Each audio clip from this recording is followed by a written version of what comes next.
the cat, and not all programs are going to work for everyone, so you have to find what suits you. But before you do that, build the foundation.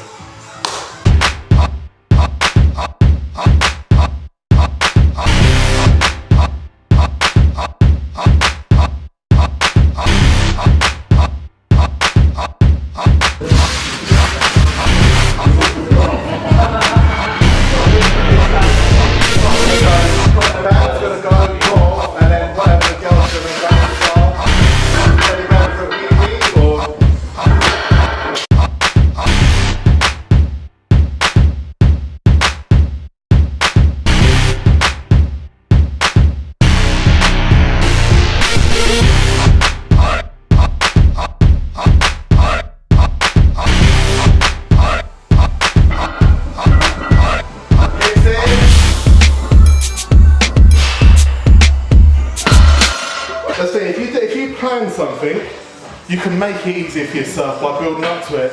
If you do unplanned things, you can make things extremely difficult for yourselves. So everything I do in training is planned. I never do sort of unplanned training sessions or just walk in the gym and say, you know what, I'm going to max out today. Every single session is planned what I do. So we don't like you're talking about the maximums, alright? Depending on your day, I think that affects on how you live. So you've got to go for your match, you've got a number in your mind. That makes you up more that you can't do it and you know you're good for that number. Right, first of all, the weight on the bar is just my build-up weight or my training tool. When I approach the weight, my thought process don't change whether I'm lifting 180 kilos or 380 kilos. All I'm going to do is think about what I'm going to do right to actually lift that weight. And I don't think anything more than that. So if you've got like a key area, so for example, you let the bar drift out, and that's one of your flaws in the deadlift, and that's one of the ones that prevents you from doing a big pull. All I do is think about, right, keep the bar in. And that's like, if I keep the bar in, I know I'm going to lift this weight. So I'll only sort of plan, I'll get past one competition. Once I've got past that one, then I'll commit to the next. I never commit to 2 or 3 competitions in a row. I've done that, and then I injured myself, and I thought, no, it's not going to happen again. Like back when I'd done that 420, I couldn't squat. So I had to see something or set a target in my head, which actually kept me motivated to keep me in training. So I thought, right, I'm going to focus on doing 420 for 4-inch block.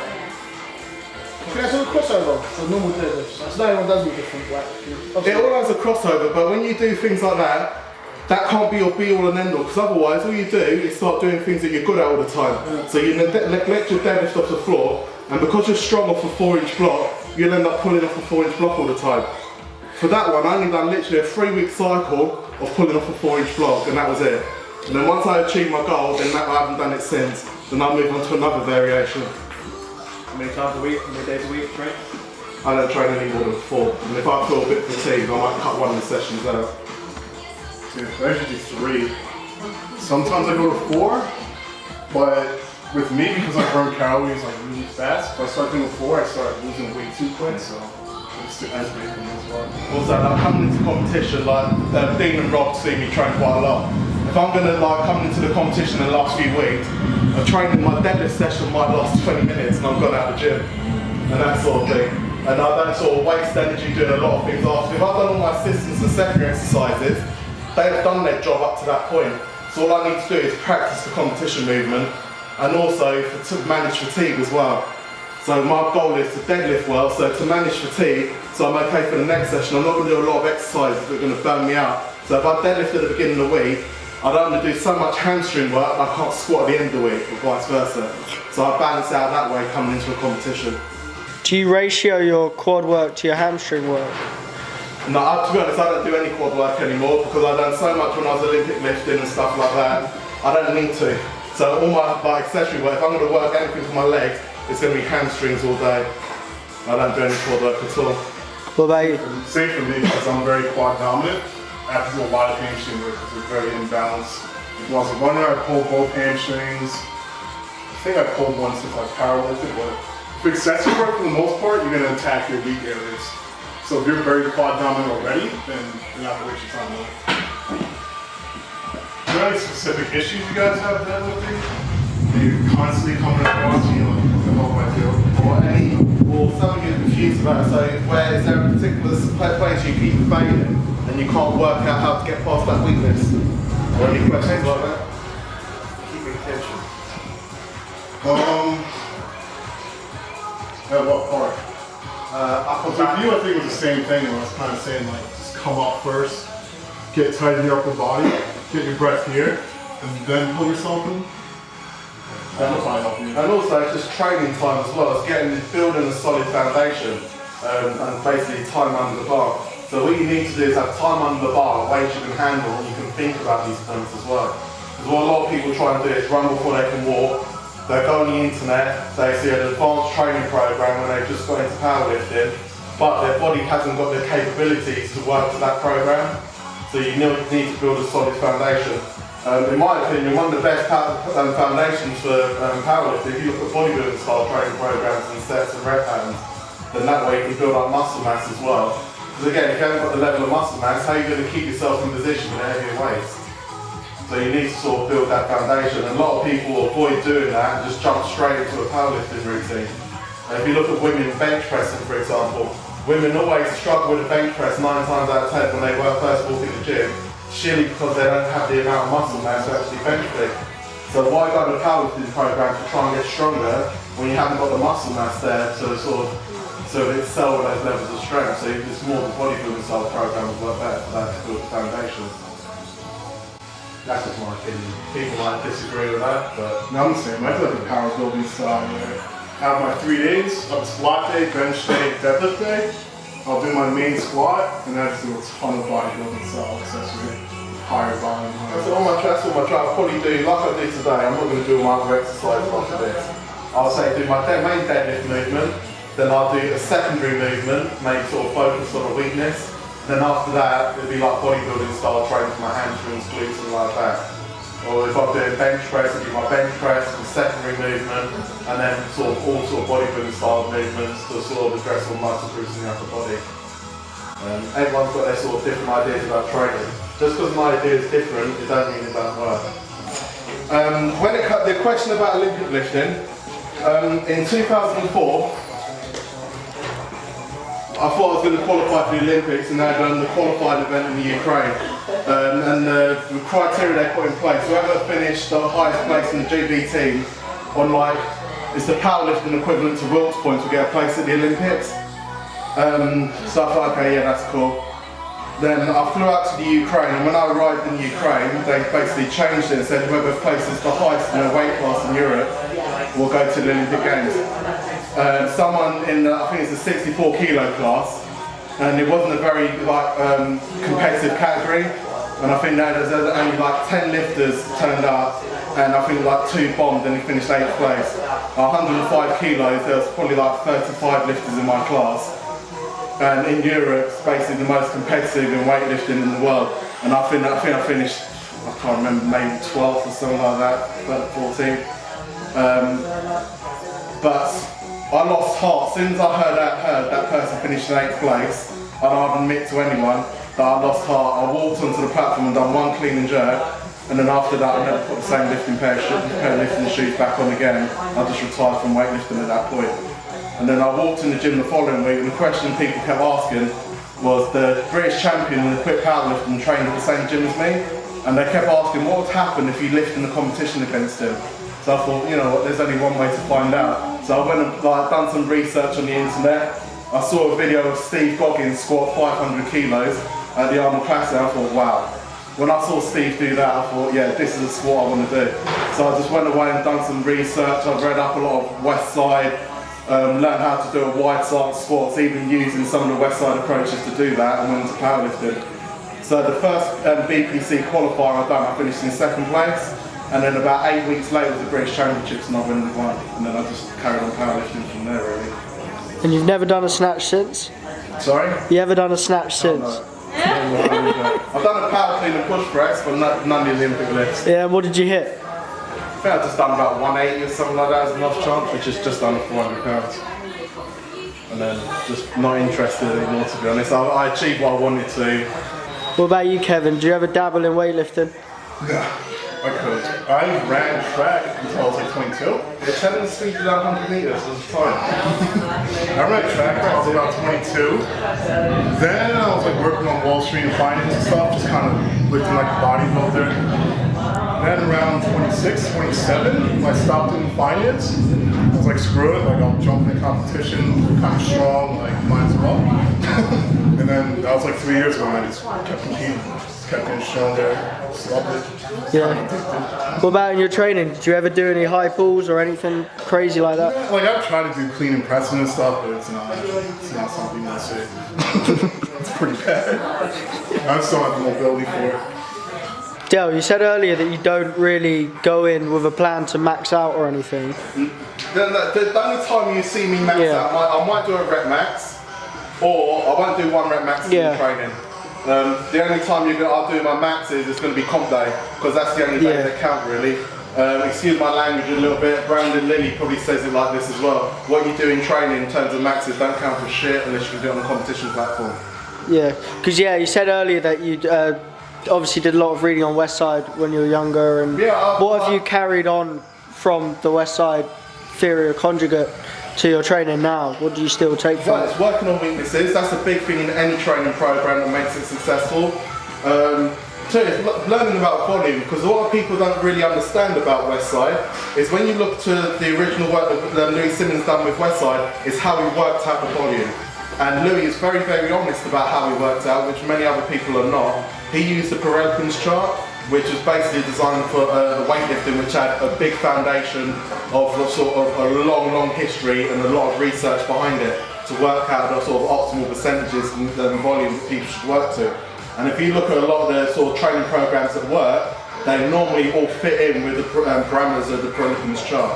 Some people would admit they use the chart to design their programs, and a lot of other people won't. I'll admit I use it in my training, definitely. I don't just sort of go and pluck a figure off the top of my head, because that don't work. So we've got to say it's all sort of planned to the exact volume, how much I'm going to do on each set and that sort of thing. And it's the best way. So if you look up the Perelkin's chart, you'll see exactly how it works. And if you look at the sort of volume and percentages they use in Conjugate, it falls in exactly line with the Perelkin's chart. So for example, when you do your max effort session, it's normally, say, 3 or 4 singles, 90% above. Go and look at the Perelkin's chart and see what the optimal figure is and how much 7, I think. No, 7's the high end. 5 is optimal. 4 or 5. 90% is 4 on the Perelkin's chart. So with the Conjugate, a lot of people might think I knock it. I don't knock it at all. And again, if it's a training system that won't work for me, and I know that, but I know it's going to work for a lot of other people. Like, it doesn't work for me, but I do help Dan with his training program, but Conjugate works really well for Dan. So it depends, it's an individual thing. What about you, Kevin? I'm very similar to Del. We're both kind of like fast twitch muscle type of people, and like certain training styles would work for that. So that's probably why we train very similar. Conjugate won't really work for me, but I know it works for a lot of people. So you kind of just got to figure out what works best for you. I think with me and Conjugate as well, doing the max effort sessions would beat me up too much. Yeah, I can't legit max out that often. If I do any mobility at all, like for example, I don't need to warm up the way Kevin does and do the level of mobility or work before he trains. So I don't need to do that. But on my days off, then I'll add a little bit of mobility work in, just basically to sort of aid recovery. And if I've got any like specific tight muscle groups I need to work on, I'll do them on my rest days. You would not see me in the gym before training unless I've injured myself and I'm coming back, rolling around the foam roller for 20 minutes before I start. You won't see that. I might do it at home before I go to the gym, but you won't see me in the gym. For me, it's mostly, I just have very tight hips, hamstrings, and glutes. Most of my mobility is just targeted towards that. It's kind of like you said, where it's like, you kind of got to attack what's tight. If you're not tight, then you don't really have to do as much mobility. If you are, you just have to figure out what mobility you have to do for those tight areas. And also, just out of interest, how many of you guys actually use a foam roller before training? Here's something to think. I'm not saying you could do anything wrong. Here's something to think about. Throughout a powerlifting lift, the whole idea is to maintain tightness throughout the whole lift. So if you're basically stimulating the muscles to relax before you lift, what are you teaching your body to do throughout the lift?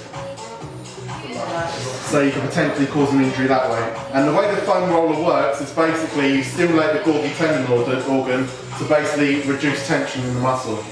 So if you've got no specific sort of muscle imbalances or weaknesses, like in the muscle, I wouldn't recommend foam rolling before training.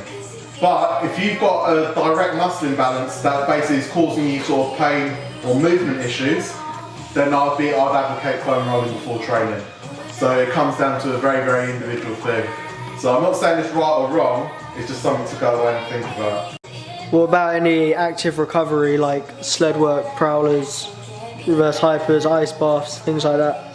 Yeah, the prowler's good, but I only do that during the summer for obvious reasons. Ice baths, something I've never really done. Ice baths are good, but it's hard to have access to one unless you're on like a college weight room or something. I usually ride the bike like really light afterwards before I like roll out or anything like that. That tends to help me kind of like just get everything to like relax after working out and like just calm it down. Do you do cardio?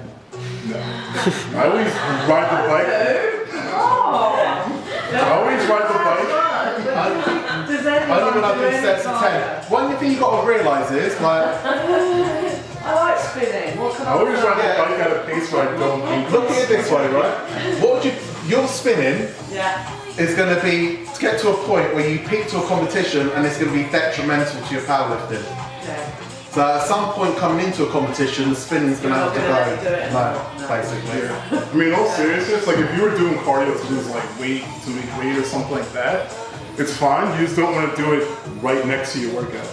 So it's like if you're working on the afternoon, you want to do the cardio either in the morning or at night. Yeah, I've started doing that, but I was doing it. And you've got to bear in mind, you're only going to do what your body can recover from. If you can't recover from it and it has a negative effect on your training, then things have to change.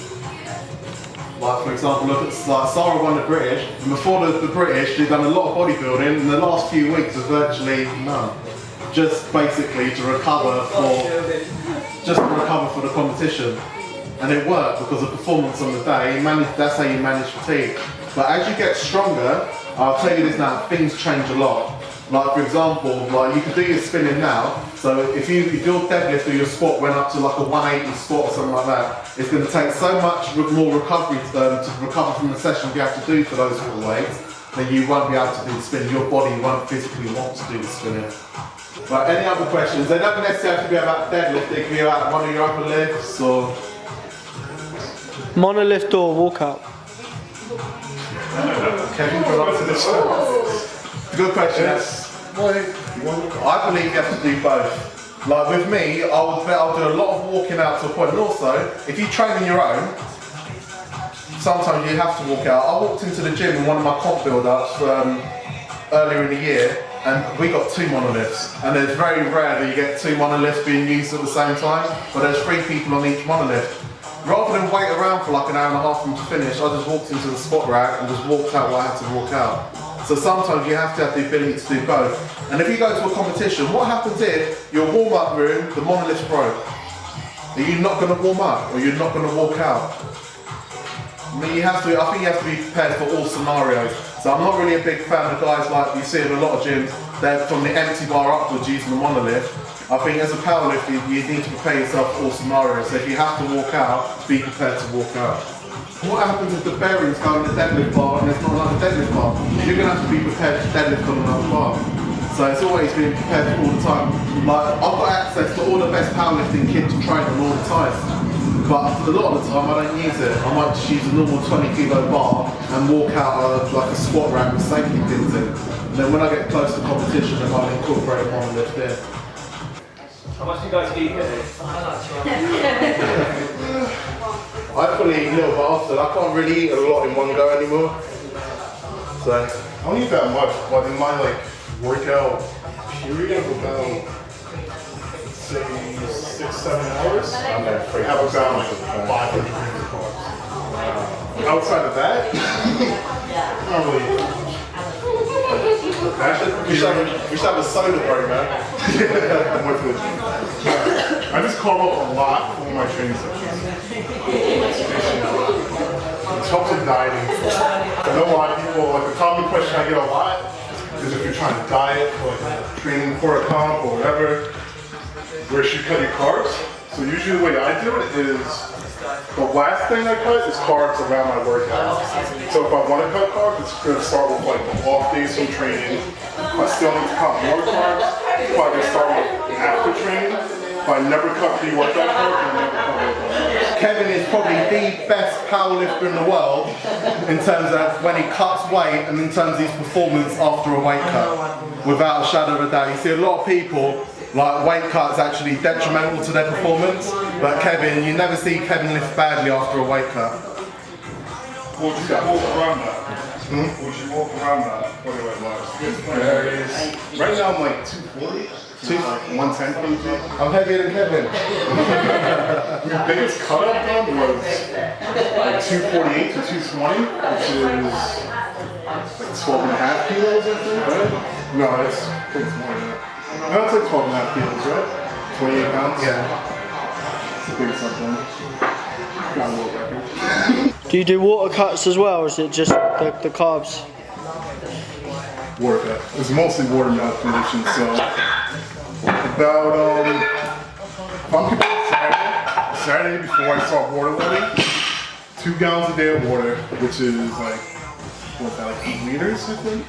You guys have liters? Yeah, that's like 8 liters of water, 8 to 10. Do that for 3 days. Third day, I just drink as much water as humanly possible. About 40 hours out, I cut food, and like 36 hours out, I cut water. Then within about 20 hours out, most of the water will be out of me, but I'll still have like another 10, 12 pounds I have to cut. So I just go in the sauna, a hot bath, let it sweat out the rest. If you overcut, do you ever eat anything just before? Never overcut. I wish that was a problem. If you overcut, usually I tell my clients, if you overcut, you can just have like a little orange juice the morning of weigh-ins. You usually want like a little liquid with sugar in it to kind of hold you over. Yeah. You can't really do much. Okay. If you overcut like a pound and a half, just drink like a little orange juice or something like that. What if you overcut like 2 kilos? That's bad. You should not overcut that much. If you overcut, the amount you overcut, you can eat that much. So if you wake up and you're like 2 kilos under, like you can have breakfast. Yeah. Just make sure you don't go over the weight, obviously. You won't suddenly get like, you won't suddenly add like 5 kilos. No, I mean, usually what's going to happen is the night before, say you have like a 10 a.m. weigh-in or something like that, 9 a.m., 10 a.m., you're going to want to be about 1 kilo to 1.5 kilos away from the weight you have, because you might pee that out overnight. So when you wake up, you want to be within like 1 kilo of what you have to do. Take like a hot bath or something to get out of this. But you don't want to be like, you don't typically want to overcut. It's just going to hurt your performance for no reason. But you'll have nice abs. So,